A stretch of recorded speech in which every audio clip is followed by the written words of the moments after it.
All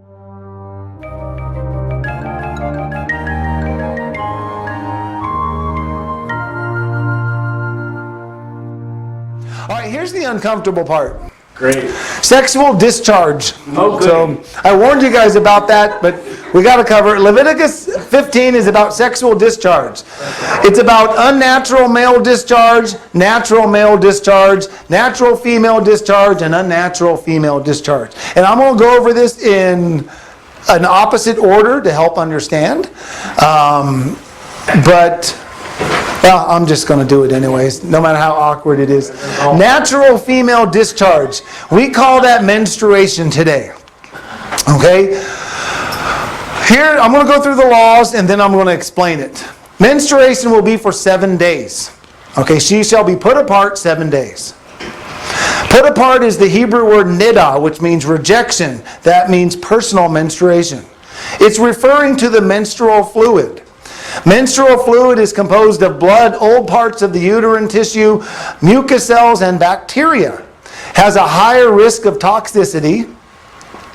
The discharge cleans out the female reproductive system. This is why it is unclean. It is not sin. People have treated it like sin. It's a natural bodily process to discharge toxins or unclean things. Everything that touches the menstrual blood shall be unclean. That should just make sense. Anyone that touches the menstrual blood shall wash and be unclean until the evening. Sexual relations with a woman during menstruation is forbidden. That should also make common sense. Those who have sexual relations with a menstruating woman shall be unclean for 7 days. So that's a longer period now. Okay, here's the statute in question, and there's a lot of controversy about this, and I want to explain. The controversy makes no sense. Okay, here's what it says. And if a woman have an issue, and her issue in her flesh be blood, she shall be put apart 7 days. Everyone interprets that as kick her out of the house, and she's gone for 7 days. And whosoever touches her shall be unclean until the evening. And everything that she lies upon in her separation shall be unclean. Everything also that she sits upon shall be unclean. And whosoever touches her bed shall wash his clothes and bathe himself in water and be unclean until the evening. And whosoever touches anything that she sat upon shall wash his clothes and bathe himself in water and be unclean until the evening. And if it be on her bed or on anything whereon she sits, when he toucheth it, he shall be unclean until the evening. And if any man lie with her at all, and her flowers be upon him, he shall be unclean 7 days, and all the bed whereon he lies shall be unclean. Here's some key words to understand. First, definitions. Put apart is the Hebrew word nidah. This word means menstruation. It's the menstrual fluid. Her is not in the original language. See that her up there? It's not in the original language. The Hebrew words involved are naga, and which means to touch, and tame, which means unclean. This verse does not say not to touch the woman, but to not touch the unclean. It is the third person pronoun singular, he, she, or it. Her flowers is the word nidah again. Why it's translated differently, I don't know. But that's menstruation. So I put my own translation using these words so that we can understand what it's saying. And if a woman have an issue, and her issue in her flesh be blood, she shall be menstruating for 7 days. Isn't that about right? Yeah. And whosoever touches it shall be unclean until the evening. What's the it? Blood. The blood. And everything that she lies upon in her menstruation shall be unclean. Is this meaning anything they touch now is unclean? Can she not sit on anything, or it's unclean for a week? Or is it saying if she gets it on that, it's unclean? Everything also that she sits upon shall be unclean. And whosoever touches her bed shall wash his clothes and bathe himself in water and be unclean until the evening. And whosoever touches anything that she sat upon shall wash his clothes and bathe himself in water and be unclean until the evening. And if it be on her bed, so it's the it we're talking about, is on her bed, or on anything whereon she sits, when he touches it, he shall be unclean until the evening. And if any man lie with her at all, and her menstruation be upon him, He shall be unclean 7 days, and all the bed whereon he lies shall be unclean. Does this not sound a little different than putting her out of the house for a week when you use the words correctly? Yes? Does that mean the guy's not supposed to sleep in the same bed? Or I don't think so. Yeah. I don't think so. He's not supposed to get Touch the blood on it. unclean. Exactly. Do we not do that today? I'm just going to be frank about this. If my wife had an accident, the first thing we do is clean it up, go wash the sheets, and get everything out. We wouldn't, I mean, this is just common sense, but we turn it into some ritual by kicking women out. It must have been, and they actually did this. Several cultures did this. Some people still do it today. I'll be honest, I wrote an article on this, and it is my most popular article by a long shot. I get more emails on it just from explaining this, because everybody thinks of it as something very disrespectful to women to kick them out. And that is not at all what God's saying when you really look at it.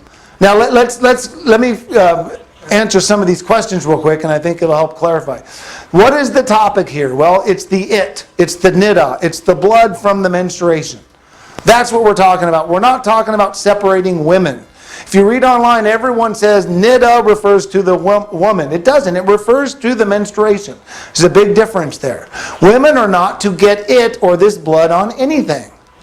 Why? Because it is unclean or infectious. And it is. Let's just be real about it. It's unclean.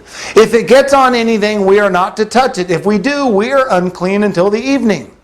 It's just common sense. Remember, Hebrew women used sanitary pads just like women today.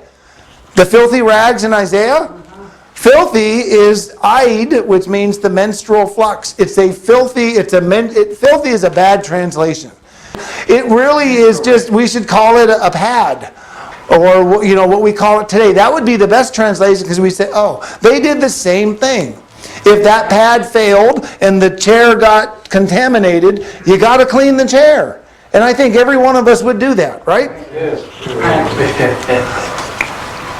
So, this is the conclusion to the article I was telling you about. The bottom of the line is this. There are 3 things that our bodies need to do that we are responsible to keep clean. Men have to deal with 2 of the 3, while women have to deal with all 3. Both men and women need to keep their bodies and others clean after urinating and defecating. Women have a 3rd responsibility due to their reproductive system.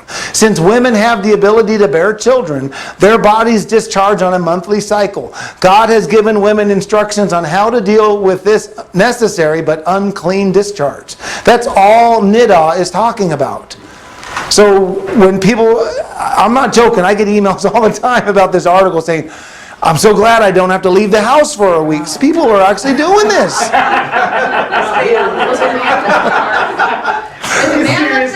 I'm not joking. And honestly, they're wonderful people. It's really neat to see their heart going through something like this just to please God, which is what they're doing. But the reality is that's what the tradition says, is for a week, people would build their own little houses for their wives out of respect so they could live in that for a week, and they couldn't have any contact. One lady emailed me and said it's nice because for a week she would hate not being able to hug her husband or give him a kiss goodbye. It's like, of course you can give him a kiss. Is there any chance you're going to get it on you? No! I mean, come on! What are the odds of that? But Steve, there is a command in this that the husband is not to have relations. So if he does, it is sin. Yes, it's a command not to. So that would be sin. The uncleanness is not the sin. Correct. It's the breaking of that command that's the sin. You're right. I would agree with that statement. Okay, unnatural female discharge. This is related. If menstruation lasts longer than 7 days, all the laws apply during the extended time. So everything we just went over still applies. Okay, so if a woman have an issue of her blood many days, all the days of the issue of her uncleanness shall be as the days of her separation. See, separation is it's just the word niddah. In the days of her menstruation, I know it's not a fun word to say. I've said it like 30 times already and it makes me feel uncomfortable. But that's what it should say. When an extended menstruation ends, the woman shall wait 7 days to be clean. Now, why does she have to wait an additional 7 days? Well, odds are if it's an extended thing, there's some sort of a sickness or an illness involved. It's normal. After 7 days, she shall offer 2 turtle doves or 2 young pigeons as a burnt offering and sin offering. There are several things that can cause an extended menstrual period. All of them are related to an illness. It can be you caught something, but there's a lot of them. I should have grabbed them because I saw a list of like 10 things. What's that? Tumors. There was a whole list of things that weren't sin. It was just, hey, you've got this infection. It's lasting for 2 weeks long. Here's how you deal with it so that you don't hurt anybody. That's why it's an extended 7 days. You're now contagious. You've got a sickness. You've got an illness, and now we need to make sure that everyone's protected from it. Be tied to like a yeast infection. Yes, that's the word I was trying to think of. It's similar to a yeast infection, but I don't think a yeast infection actually causes this. But it's similar to that. It's just a normal thing. Okay, natural male discharge. Male discharge, you guys probably all know what that is. If a male has a discharge of semen, he is unclean until the evening. Everything that touches the semen is to be washed and unclean. Notice how it's even saying touches it. It's the it we're worried about through this whole chapter, and we miss that because it starts talking about what you're sitting on. It says the same thing about the man eventually, but it's referring to the it that touches it. The man and woman are both to bathe in water and be unclean until evening. So it's assuming there's a woman involved. So what are we we're talking about sex. We're talking about after sex, you make sure you're clean, you bathe, and you're unclean until the evening. Luckily, our practices are usually in the evening when you do that. Right. So it's not like it would last you a whole day where you might be unclean. But the reality is, in today's modern world, we can clean a lot easier than they could back then. The spirit of the law is to make sure you're clean. Unnatural male discharge is the same thing as what we talked about for female, but slightly different. If a male has an unnatural discharge, he is unclean. Okay, a couple of definitions. Discharge is, or the running issue up here is zub, which means to flow, gush, issue, discharge. This is different than normal. This word sometimes refers to a woman's menstruation. It most often refers to the flowing of milk and honey. So what this word means is something flowing. So it's a continuous flow. That's not typical of a normal male discharge. You see what I'm saying? This is an infection going on for time. This is not necessarily referring to an STD or VD, but it can. It is referring to any prolonged flow from your body.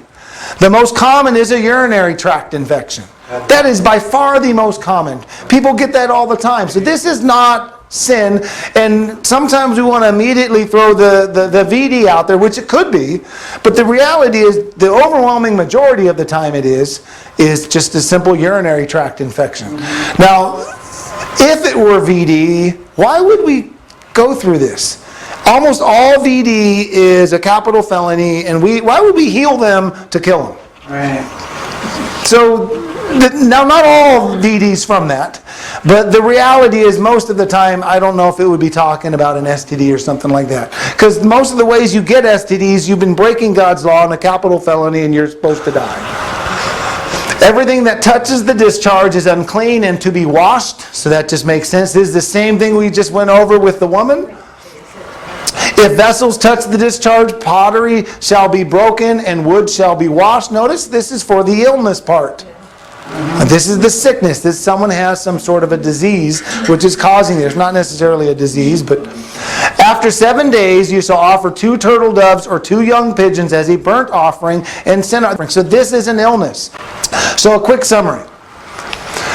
The unnatural male discharge, this is a sickness and requires 7 days to clean. That's the first part of Leviticus 15.